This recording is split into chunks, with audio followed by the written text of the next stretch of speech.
പാടികൾ ആയിരിക്കുന്ന കർത്താവ്, അവിടുത്തെ വചനാംഗ തന്നെ അടികൾക്ക് അനുഗ്രഹിച്ച് ഉത്ഭാവിച്ച് തരണമേ കർത്താവ്. അത് ഭക്ഷിച്ച് ബലം പ്രാപിച്ച് അടികൾ അകത്തെ മനുഷ്യൻ ബലപ്പെട്ട് ഈ ലോകത്തിൽ കർത്താവ് യേശു ക്രിസ്തു നടന്നുമ്പോൾ നടക്കാൻ അടികളെ പ്രാപ്തരാക്കി തീർക്കണേ കർത്താവെ. അതിനായി ബലമുള്ള അവിടുത്തെ കരുത്തിൽ ഏൽപ്പിക്കുന്നു. ദൈവം സ്തോത്രം.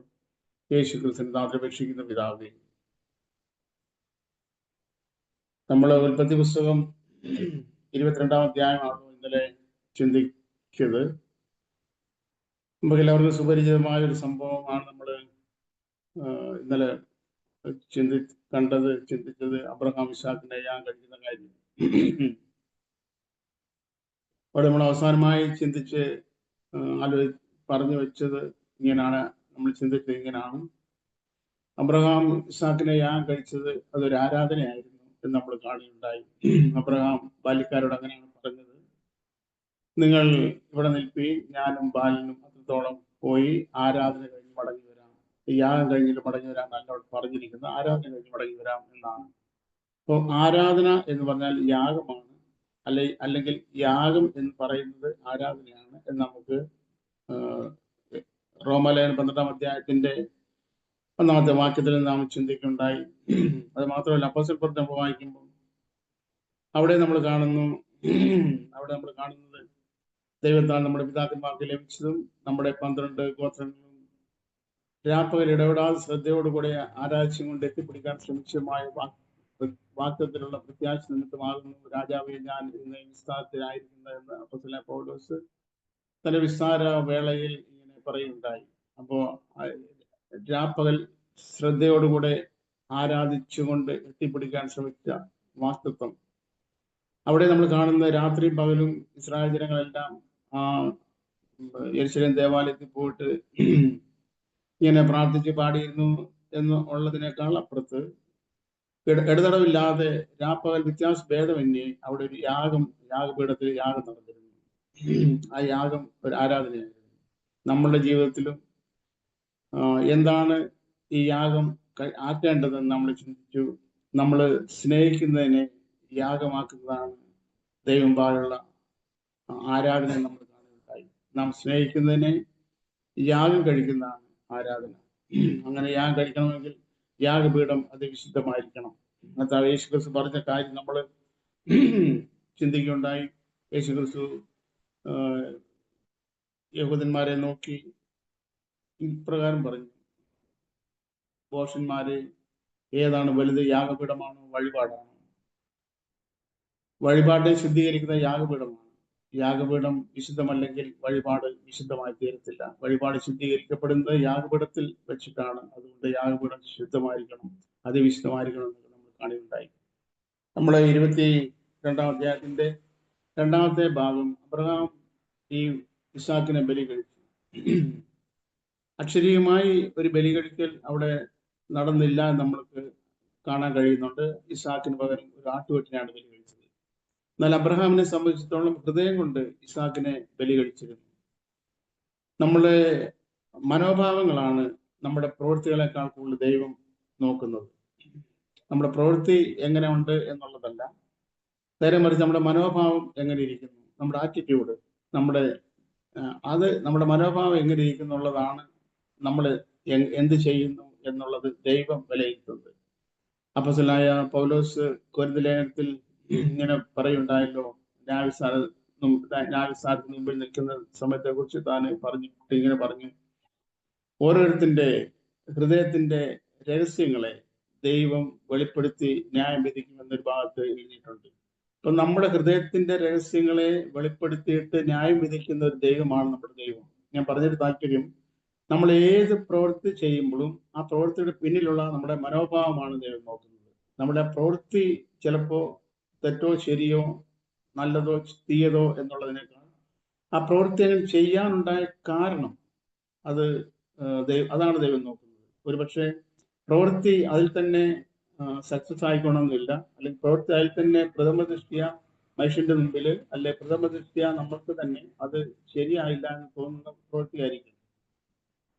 എന്നാൽ ആ പ്രവൃത്തിയുടെ പിന്നിൽ നമ്മളെ ആ പ്രവൃത്തി ചെയ്യാൻ നമ്മളെ പ്രേരിപ്പിച്ച മനോഭാവം എന്തോ, ആ മനോഭാവത്തെയാണ് ദൈവം നോക്കുന്നത്. അങ്ങനെ ആ മനോഭാവത്തെ അബ്രഹാമിന്റെ ജീവിതത്തിൽ ദൈവം ആ മനോഭാവത്തെ നോക്കിയപ്പോൾ അബ്രഹാം 100% ഇസാക്കിനെ ആ യാഗപീഠത്തിൽ വെച്ച് ബലി കഴിച്ചതായിട്ട് ദൈവം അംഗീകരിച്ചു. അതുകൊണ്ട് അടുത്ത ഭാഗം നമ്മൾ വായിക്കുന്നത് ദൈവം അബ്രഹാമിനോട് പറയുന്ന വാക്ക് പ്രോമിസ് ആണ്. 17-ാം അധ്യായം 17-ാം വാക്യം 22-ാം അധ്യായത്തിന്റെ 17-ാമത്തെ വാക്യം ഞാൻ വായിക്കുന്നു. നിന്റെ ഏകജാതനായ മകനെ തരുവാൻ മടിക്കായ കൊണ്ട് ഞാൻ നിന്നെ ഐശ്വര്യമായി അനുഗ്രഹിക്കും. നിന്റെ അടുത്ത വാക്യം, നിന്റെ സന്തതിയെ ആകാശത്തിലെ നക്ഷത്രങ്ങൾ പോലെയും കടൽക്കരയിലെ മണൽ പോലെയും അത്യന്തം വർദ്ധിപ്പിക്കും. നിന്റെ സന്തതി ശത്രുക്കളുടെ പട്ടണങ്ങളെ കൈവശമാക്കും. നീ എൻ്റെ വാക്ക് അനുസരിച്ചത് കൊണ്ട് നിന്റെ സന്തതി മുഖാന്തരം ഭൂമിയിലുള്ള സകല ജാതികളും അനുഗ്രഹിക്കപ്പെടും. ഇത് ദൈവം അബ്രഹാമിനോട് നേരിട്ട് പറഞ്ഞ വാക്ക് പ്രോമിസാണ്, വാക്തത്വമാണ്. അവിടെ പറഞ്ഞിരിക്കുന്നത് നിന്റെ സന്തതി അത്യന്തം വർദ്ധിപ്പിക്കും. ആ വർദ്ധിപ്പിക്കുന്ന സന്തതി എങ്ങനെ ആയിരിക്കും എന്ന് പറഞ്ഞിട്ടുണ്ട്. അത് ആകാശ നക്ഷത്രങ്ങൾ പോലെയും കടൽക്കരയിലെ മണൽ പോലെയും ആയിരിക്കും.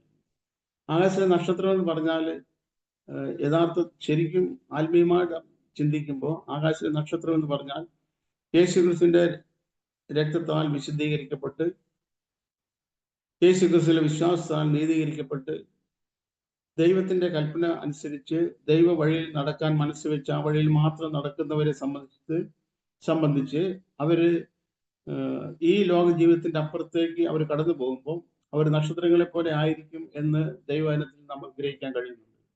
ശേഷി കൊരിന്ത്യർ ലേഖനത്തിലും ദാനിയേൽ പ്രവചനത്തിലും ഒക്കെ ഈ ഒരു സത്യം നാം കാണുന്നുണ്ട്. ദാനിയേൽ പ്രവചനത്തിന്റെ അവസാന ഭാഗം നമ്മളിങ്ങനെ വായിക്കുന്നുണ്ടല്ലോ, എന്നാൽ നീതിമാന്മാർ ആകാശമണ്ഡലത്തിലെ പ്രഭ പോലെയും പലരെയും ഇതിലേക്ക് നടത്തുന്നവർ നക്ഷത്രങ്ങളെ പോലെയും എന്നേക്കും ശോഭിക്കും എന്ന് ദാനിയേലിനോട് ദൈവത്തിന്റെ ദൂതൻ പറയുന്നൊരു പരാമർശം നമ്മളോട് കാണുന്നുണ്ട്. എന്നാൽ ബുദ്ധിമാന്മാർ ആകാശമണ്ഡലത്തിലെ പ്രഭ പോലെയും പലരെയും നീതിയിലേക്ക് നടത്തുന്ന നക്ഷത്രങ്ങളെ പോലെയും എന്നേക്കും ശോഭിക്കും. അവിടെ നക്ഷത്രങ്ങളെ പോലെ എന്നേക്കും ശോഭിക്കും എന്ന് പറയുന്നത് മനുഷ്യരെ കുറിച്ച് അവിടെ പറഞ്ഞിരിക്കുന്നു. അതുപോലെ തന്നെ കൊരിന്ത്യർ ലേഖനത്തിൽ അപ്പോസ്തലൻ പൗലോസ് പറയുന്നു, മരിച്ചവരുടെ പുനരുത്ഥാനത്തെ കുറിച്ച് പരാമർശിക്കുന്ന ഭാഗത്തും നമ്മൾ കാണുന്നുണ്ട്. എന്നാൽ ഭൗമ ശരീരങ്ങളുണ്ട്, സ്വർഗീയ ശരീരങ്ങളുണ്ട്.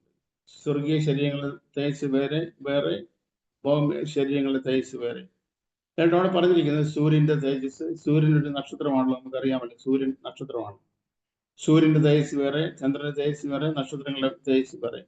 നക്ഷത്രങ്ങളും തമ്മിൽ തേജസ്സിൽ ഭേദമുണ്ടല്ലോ. മരിച്ചവരുടെ പുനരുത്ഥാനം ഇവണ്ണമാകും എന്നോട് പറഞ്ഞിരിക്കുന്നത് കൊണ്ട് നക്ഷത്രം എന്ന് പറയുന്നത് ആത്മീയമായിട്ട് ചിന്തിക്കുമ്പോൾ അക്ഷരീയമായ നക്ഷത്രം ഉണ്ട്. എന്നാൽ ആത്മീയമായിട്ട് നാം ചിന്തിക്കുമ്പോൾ പുനരുത്ഥാനത്തിൽ മനുഷ്യന്റെ അവസ്ഥയെക്കുറിച്ചാണ് അത് പറയുന്നത് എന്ന് നമുക്ക് ഗ്രഹിക്കാൻ നമുക്ക് ദൈവവചനം ഉണ്ട്.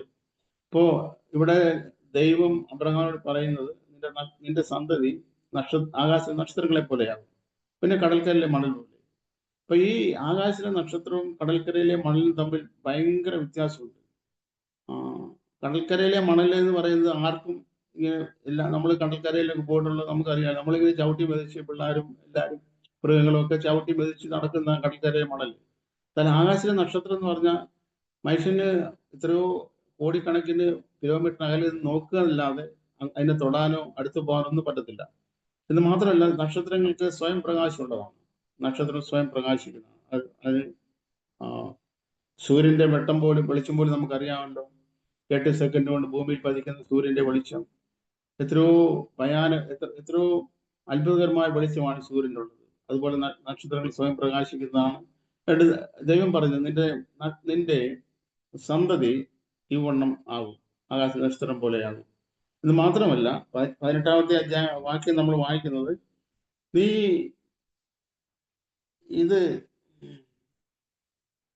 നിന്റെ സന്തതി മുഖാന്തരം ഭൂമിയിലെ സകല ജാതികളും അനുഗ്രഹിക്കപ്പെടും എന്ന് ഞാൻ എന്നെ കൊണ്ട് തന്നെ സത്യം ചെയ്തിരിക്കുന്നു. നിന്റെ സന്തതി മുഖാന്തരം ഭൂമിയിലെ സകല ജാതികളും അനുഗ്രഹിക്കപ്പെടും എന്നുള്ളത് ദൈവം അബ്രഹാമിനോട് കൊടുത്ത, നമ്മൾ ഇതേ വാക്യം തന്നെ നമ്മൾ ഗലാത്യലേഖനത്തിൽ വായിക്കുന്നുണ്ട്. നിന്റെ സന്തതി മുഖാന്തരം ഭൂമിയിലെ സകല ജാതികളും അനുഗ്രഹിക്കപ്പെടും എന്നുള്ള സുവിശേഷം ദൈവം അബ്രഹാമിനോട് കൽപ്പിക്കുമ്പോൾ എന്ന് നമ്മളവിടെ ഗലാത്യലേഖനത്തിൽ വായിക്കുന്നുണ്ട്. അപ്പോൾ ഇത് യഥാർത്ഥത്തിൽ ഇത് സുവിശേഷമാണ്. ദൈവം അബ്രഹാമിനോട് പറയുന്ന സുവിശേഷമാണ്.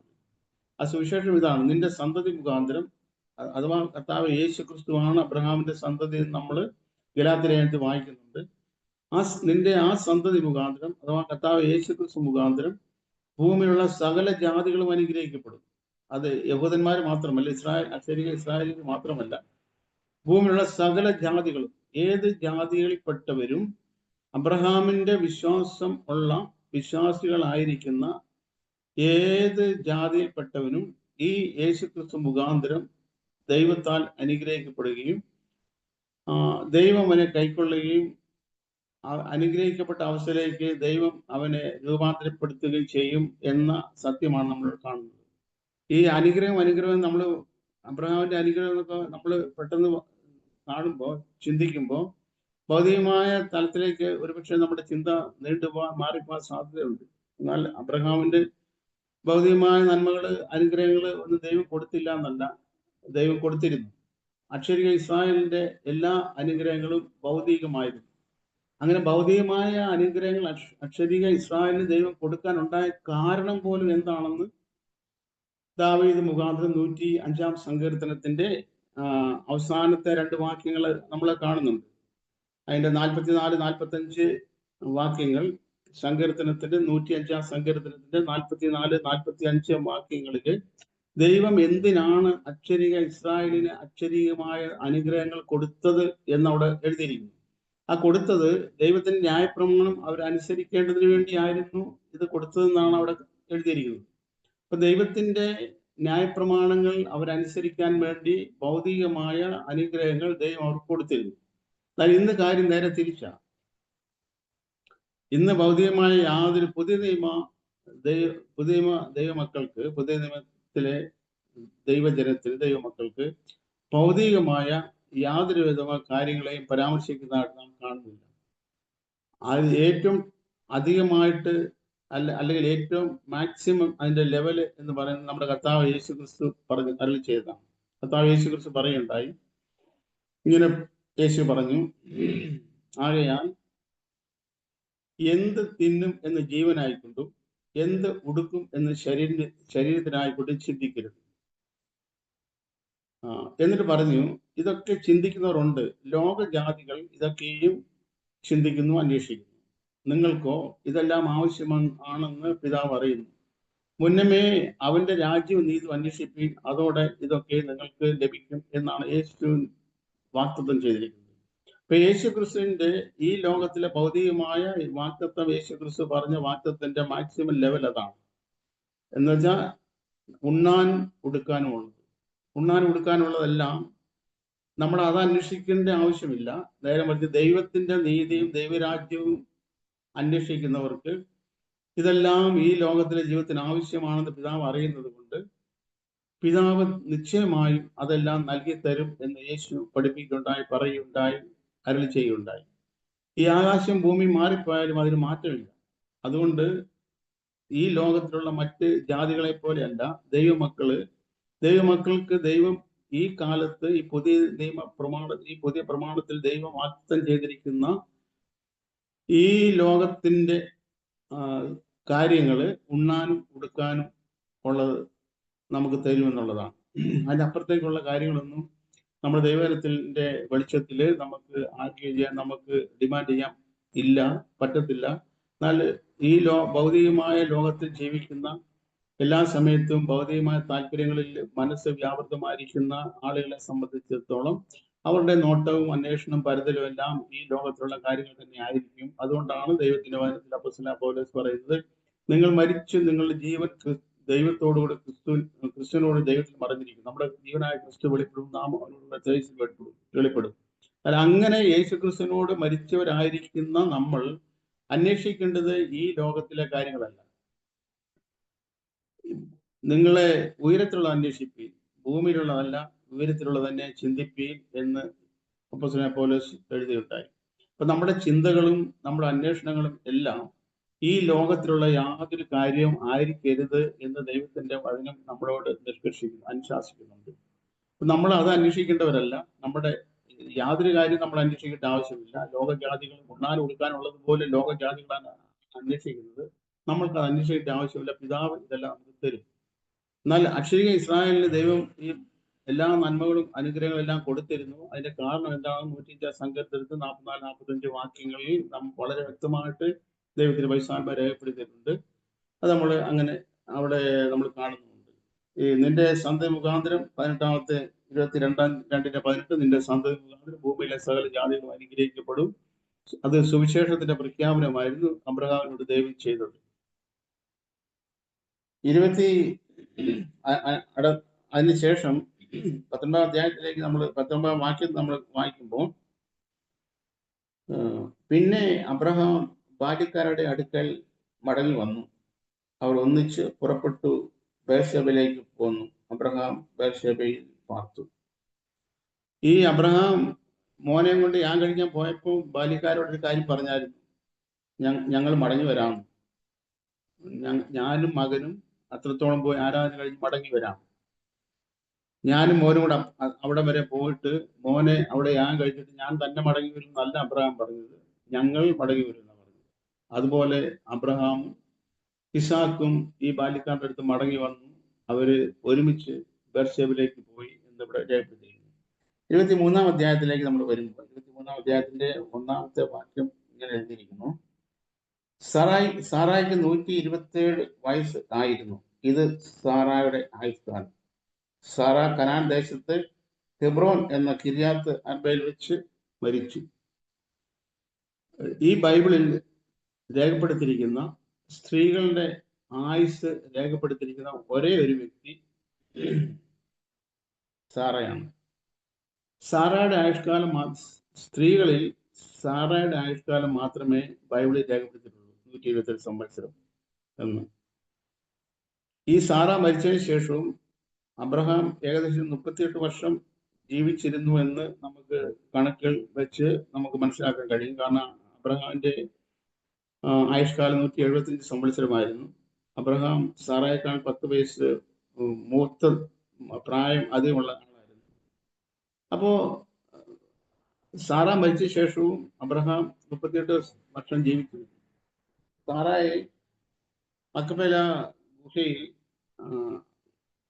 23 അധ്യായത്തിന്റെ 19-20 വാക്യം നമ്മൾ വായിക്കുമ്പോൾ ഇങ്ങനെ, ഹിത്യർ ആ നിലവും അതിലെ ഗുഹയും അബ്രഹാമിന് ശ്മശാന അവകാശമായി ഉറപ്പിച്ചു കൊടുത്തു. ഈ സാറായി അടക്കം ചെയ്ത ഒരു ഗുഹയും മക്കപേല ആ ഗുഹയും ആ സ്ഥലവും ശ്മശാന അവകാശമായി അബ്രഹാമിന് കൊടുത്തു. 24-25 അധ്യായങ്ങളിലേക്ക് നമ്മൾ വരുമ്പോൾ അവിടെ അബ്രഹാമിന്റെ മകനായിരിക്കുന്ന ഇസാക്കിന് ഒരു വിവാഹത്തിന് വേണ്ടി ഒരു വധുവിനെ തിരഞ്ഞെടുക്കുന്ന കാര്യം നമ്മൾ കാണുന്നത്. അബ്രഹാമിന് പ്രായമായി. എന്നാൽ അബ്രഹാമിന്റെ വീട്ടിൽ അബ്രഹാമിന്റെ വിശ്വസ്തനായ ദാസനുണ്ടായിരുന്നു. അബ്രഹാമിന്റെ വിശ്വസ്ത ദാസൻ ഇസാക്കിന് വേണ്ടി ഒരു ഭാര്യയെ എടുക്കാൻ വേണ്ടി അബ്രഹാം പോയില്ല. നേരെ മറിച്ച് അബ്രഹാമിന്റെ കാര്യസ്ഥനായിരിക്കുന്ന തന്റെ വീട്ടിലെ സകലത്തിനും അവകാശിയല്ല, സകലത്തെ നിയന്ത്രിച്ച് നടത്തുന്ന തന്റെ വീട്ടിലെ സൂപ്പർവൈസർ ആയിരിക്കുന്ന ഒരു മനുഷ്യനെ ഇസാക്കിന്റെ ഭാര്യ എടുക്കുന്നതിന് വേണ്ടി വിട്ടു. ഈ അബ്രഹാമിന്റെ വീട്ടിലെ ഈ വിശ്വസ്തനായ കാര്യസ്ഥൻ ഇന്ന് ദൈവത്തിന്റെ പരിശുദ്ധാത്മാവിന്റെ നിഴലായിട്ട് നമുക്ക് പഠിക്കാൻ കഴിയുന്നതാണ്. ഇസാക്ക് യേശുക്രിസ്തുവിന്റെ നിഴലും അബ്രഹാം പിതാവായ ദൈവത്തിന്റെ നിഴലും ഈ അബ്രഹാമിന്റെ വീട്ടിലെ കാര്യസ്ഥൻ എന്ന് പറയുന്നത് പരിശുദ്ധാത്മാവിന്റെ നിഴലുമാണ്. അങ്ങനെയെങ്കിൽ ഈ ഇസാക്ക് ആകുന്ന യേശുക്രിസ്തുവിന് വേണ്ടി ഒരു ഭാര്യയെ എടുക്കാൻ പിതാവായ ദൈവം ഈ ഭൂമിയിൽ അയച്ചിരിക്കുന്നത് ദൈവത്തിന്റെ പരിശുദ്ധാത്മാവിനെയാണ്. ദൈവത്തിന്റെ പരിശുദ്ധാത്മാവാണ് യേശുക്രിസ്തുവിന്റെ കാന്തയെ അതിനുവേണ്ടി സജ്ജമാക്കുന്നതും ഒരുക്കുന്നതും. തന്നെയല്ല, ആ യേശുക്രിസ്തുവിന്റെ ആ പ്രത്യക്ഷതയിൽ യേശു ക്രിസ്തുവിന്റെ അടുക്കൽ എത്തിക്കുന്നത് വരെ ഈ പരിശുദ്ധാത്മാവിന്റെ ദൗത്യം ഉണ്ട്. ദൈവത്തിന്റെ പരിശുദ്ധാത്മാവാണ് ഇന്ന് യേശു ക്രിസ്തുവിന് വേണ്ടി ഒരു സഭയെ ഒരുക്കിക്കൊണ്ടിരിക്കുന്നത്. എന്ന് മാത്രമല്ല, ദൈവത്തിന്റെ പരിശുദ്ധാത്മാവിനാലാണ് ഏത് മനുഷ്യനും വീണ്ടും ജനിച്ച് ദൈവമക്കളായി തീരുന്നത് പോലും. ദൈവത്തിന്റെ പരിശുദ്ധാത്മാവിന്റെ സ്പർശ്യത ഏൽക്കാതെ ആർക്കും വീണ്ടും ജനനം എന്ന അവസ്ഥയിലേക്ക് എത്താൻ കഴിയത്തില്ല. വീണ്ടും ജനിപ്പിക്കുകയാണ് ചെയ്യുന്നത്. വീണ്ടും ജനിക്കുകയല്ല, വീണ്ടും ജനിപ്പിക്കുകയാണ്. നമ്മളിൽ ആരും സ്വയമായി ജനിച്ചവരില്ല എന്നതുപോലെ ദൈവത്തിന്റെ പരിശുദ്ധാത്മാവ് നമ്മളെ ഓരോ മനുഷ്യനെ വീണ്ടും ജനിപ്പിക്കുകയാണ് ചെയ്യുന്നത്. സ്വയമായി ജനിക്കുകയല്ല, ദൈവത്തിന്റെ പരിശുദ്ധാത്മാവ് വീണ്ടും ജനിപ്പിക്കുക. അങ്ങനെ ദൈവത്തിന്റെ പരിശുദ്ധാത്മാവിനാൽ വീണ്ടും ജനിപ്പിക്കപ്പെട്ട ദൈവത്തിന്റെ മക്കൾ ആ സമ്പൂർണമായ ദൈവ ഇഷ്ടത്തിൽ, ദൈവത്തിന്റെ സമ്പൂർണമായ ഇഷ്ടം വരെ ആ പാതയിൽ, ആ വഴിയിൽ തന്നെ നടന്ന് ദൈവേഷ്ടം തങ്ങളുടെ ജീവിതത്തിൽ പൂർണ്ണമായി നിവർത്തിച്ച ശേഷം ദൈവത്തിന്റെ പരിശുദ്ധാത്മാവ് തന്നെ അവരെ കർത്താവ് യേശു ക്രിസ്തുവിന്റെ പ്രത്യക്ഷതയിൽ, യേശു ക്രിസ്തുവിന്റെ മുമ്പിൽ എത്തത്തക്ക രീതിയിൽ ദൈവത്തിന്റെ പരിശുദ്ധാത്മാവ് ഓരോ മനുഷ്യന്റെ ഹൃദയത്തിൽ അവനെ പ്രവർത്തിക്കുന്നതായിട്ട് നമ്മൾ ദൈവത്തെ ഗ്രഹിക്കാൻ കഴിയുന്നു. അപ്പൊ ആ ഒരു പ്രക്രിയയാണ് അബ്രഹാമിന്റെ വീട്ടിലുള്ള ഈ ദാസൻ ചെയ്യുന്നത്. അബ്രഹാമിന്റെ വീട്ടിലെ ദാസനോട് അബ്രഹാം പോയപ്പോ ഒരു കാര്യം പറഞ്ഞായിരുന്നു, ഈ ദേശത്തുള്ള കനാന്യ സ്ത്രീകളിൽ നിന്ന് ആരെയും ഒരു ഭാര്യയായിട്ട് എടുക്കരുത്, കനാന്യരിൽ നിന്ന് എടുക്കരുത്. നേരെ മറിച്ച് എൻ്റെ ജാതിയിലും എൻ്റെ ചാർച്ചക്കാരിലും അല്ലെ ആ ഗണത്തിൽപ്പെട്ട ആളുകളെ ഒരു പെൺകുട്ടിയെ വേണം, ഒരു സ്ത്രീയെ വേണം ഏലിയാസർ മുഖാന്തരം ഇസാക്കിന് ഭാര്യയായിട്ട് എടുക്കാൻ. അത് അബ്രഹാം ഈ ദാസനെ കൊണ്ട് ഒരു പ്രോമിസ് ചെയ്യുന്നു, ഒരു വാക്ക് പറയിക്കുന്നുണ്ട്, അങ്ങനെ തന്നെ ചെയ്തോളാം. അപ്പൊ അങ്ങനെ ദൈവത്താൽ അയക്കപ്പെട്ട ഈ പരിശുദ്ധാത്മാവ് ഓരോ വ്യക്തികളെയും രൂപാന്തരപ്പെടുത്തി യേശു ക്രിസ്തുവിന്റെ മുമ്പിൽ നിർത്തുന്നു. എന്നതുപോലെ ഈ ഏലിയാസർ അല്ലെങ്കിൽ ഈ കാര്യസ്ഥൻ അവിടുന്ന് പോവുക, അബ്രഹാമിന്റെ വീട്ടിൽ നിന്ന് പോവുക. അബ്രഹാം പോകുന്ന വഴിക്ക് ഇവൻ പറയുന്നൊരു കാര്യമുണ്ട്. ഒരു 10 ഒട്ടകങ്ങളുണ്ട് അബ്രഹാമിന്റെ വീട്ടിലുള്ള 10 ഒട്ടകങ്ങൾ. ഈ 10 ഒട്ടകങ്ങൾ ഒരു സ്ത്രീക്ക് എന്തിനു വേണ്ടിയാണ് ഈ 10 ഒട്ടകങ്ങളെ അയച്ചത് നമുക്ക് അറിഞ്ഞുകൂടാ. പക്ഷെ ഒരു കാര്യം നമുക്കറിയാം, എല്ലാ ഒട്ടകങ്ങൾക്കും കൂനുണ്ട്. കൂനില്ലാത്ത ഒരൊട്ടകം പോലും ഇല്ല. എല്ലാ കൂട്ടായ്മകളിലും അല്ല എല്ലാ ദൈവസഭകളിലും 100% ആളുകൾ പെർഫെക്റ്റ് ആണ് എന്ന് പറയുന്ന ഒരു കൂട്ടായ്മ പോലും ഈ ലോകത്തിലൊരു സ്ഥലത്തുമില്ല.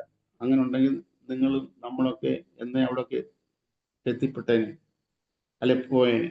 എന്നാൽ അങ്ങനത്തെ ഒരു കൂട്ടായ്മ ഈ ലോകത്തിലില്ല. എല്ലാ കൂട്ടായ്മകളിലും അതിൻ്റെതായ ഗുണങ്ങളുമുണ്ട്, അതിൻ്റെതായ ദോഷം എന്നല്ല, അതിൻ്റെതായ ന്യൂനതകളുമുണ്ട്. അപ്പൊ അങ്ങനെയുള്ള ഒരു കൂട്ടായ്മയിൽ കൂടെയാണ്, അല്ലെങ്കിൽ ഈ ഒട്ടകങ്ങളുടെ മുകളിലാണ് ഈ സ്ത്രീ അബ്രഹാമിന്റെ ഭവനത്തിൽ അഥവാ ഇസാക്കിന്റെ അടുക്കൽ എത്തേണ്ടത്. അങ്ങനെയുള്ള ഒട്ടകങ്ങളെ ആണ് അബ്രഹാം തൻ്റെ മകനായിരിക്കുന്ന ഇസാക്കിന് വേണ്ടി ഒരു ഭാര്യയെ കൊണ്ടുവരാൻ വേണ്ടി ആക്കിയിരിക്കുന്നത്. ആ ഒട്ടകത്തിന്റെ മേലാണ്, ഒട്ടകത്തിന്റെ മേൽ മാറി മാറി കയറിയോ ഓരോ ഒട്ടകത്തിന്റെ മുകളിൽ തന്നെയാണോ പോയതെന്ന് എനിക്ക് അറിഞ്ഞുകൂടാ, നമുക്ക് ആർക്കും അറിയത്തില്ല. എന്തായാലും ഒട്ടകങ്ങളെ അയച്ചു. ഒട്ടകത്തിന് എല്ലാത്തിനും ഡിഫക്റ്റ് ഉണ്ട്. എന്നാൽ അങ്ങനെയുള്ള ഒട്ടകത്തിന്റെ മുകളിലാണ് ഈ ഇസാക്കിന് വേണ്ടിയുള്ള ഭാര്യ കയറാൻ താല്പര്യപ്പെട്ടതും അങ്ങോട്ട് യാത്രയായത്. അപ്പൊ അവിടെ ഈ ദാസൻ പോയിട്ട് പറയുന്നൊരു കാര്യമുണ്ട്, ഞാൻ എൻ്റെ യാത്രയെ ദൈവം സഫലമാക്കിയെന്ന് ഞാൻ എങ്ങനെ അറിയാനുള്ള ഒരു കാര്യം ദൈവം പാകെ അവൻ തന്നെ പറഞ്ഞു. അതായത് ഞാൻ കന്യാകുമാരി വെള്ളം കോരുന്ന ഈ കിണറിന്റെ അവിടെ ഇരിക്കും. അപ്പോ ഒരു വെള്ളം ചോദിക്കുന്ന ഒരു സ്ത്രീയോട് എനിക്ക് കുടിക്കാൻ വെള്ളം തരണം എന്ന് പറയുമ്പോൾ ആവശ്യത്തിന് വെള്ളം തരികയും എൻ്റെ ഒട്ടകങ്ങൾക്ക് കൂടെ ഞാൻ കൊടുത്തോളാം, കോരി കൊടുക്കാമെന്ന് പറയുന്ന സ്ത്രീ ആരോ അവളാണ് എൻ്റെ ഇസാക്കിന്റെ ഭാര്യയായി തീരുന്നത് എന്ന് തൻ്റെ ഹൃദയത്തിൽ ദൈവവുമായിട്ടൊരു ഉടമ്പടി ചെയ്തു. തീരുമാനം ചെയ്തു. അങ്ങനെ ഇരിക്കുന്ന സമയത്താണ് റിബേക്ക പാത്രമായിട്ട് വെള്ളം കോരാൻ വരുന്നത്. റിബേക്ക വെള്ളം കോരാൻ വന്നു. റിബേക്കയെ കാണുന്നു, റിബേക്കയെ കുറിച്ച് അന്വേഷിക്കുന്നു. റിബേക്ക അബ്രഹാമിന്റെ ചർച്ചക്കാരിൽപ്പെട്ട ആളാണെന്ന് മനസ്സിലാക്കുന്നു. അങ്ങനെ ആ റിബേക്കയോട് കൂടെ റിബേക്കയുടെ വീട്ടിലേക്ക് ഈ ദാസൻ പോവാണ്. ദാസൻ അന്ന് രാത്രി അവിടെ താമസിക്കുന്നു. ദാസനും ഈ ഒട്ടകങ്ങൾക്ക് അവിടെ തീനുണ്ടെന്ന് പറഞ്ഞു അവിടെ അവർ താമസിക്കുന്നു. പിറ്റേ ദിവസം നേരം എടുത്തപ്പോൾ ഈ ദാസൻ പറയുന്ന ഒരു കാര്യമുണ്ട്. അതിന്റെ 24-ാം അധ്യായത്തിന്റെ 8-ാമത്തെ വാക്യം. എന്നാൽ 7-ാമത്തെ വാക്യം, ജന്മദേശത്തേക്ക് നിന്നും എന്നെ കൊണ്ടുവന്നവനും എന്നോട് അരുളി ചെയ്തവനും നിന്റെ സന്തതിക്ക് ഞാൻ ഈ ദേശം കൊടുക്കുമെന്ന് എന്നോട് സത്യം ചെയ്തവനുമായി സ്വർഗത്തിലെ ദൈവമായ യഹോവ എൻ്റെ മകന് നീ ഒരു ഭാര്യയെ അവിടെ നിന്ന് കൊണ്ടുവരുവാൻ തക്കവണ്ണം നിനക്ക് മുമ്പായി തൻ്റെ ദൂതനെ അയക്കും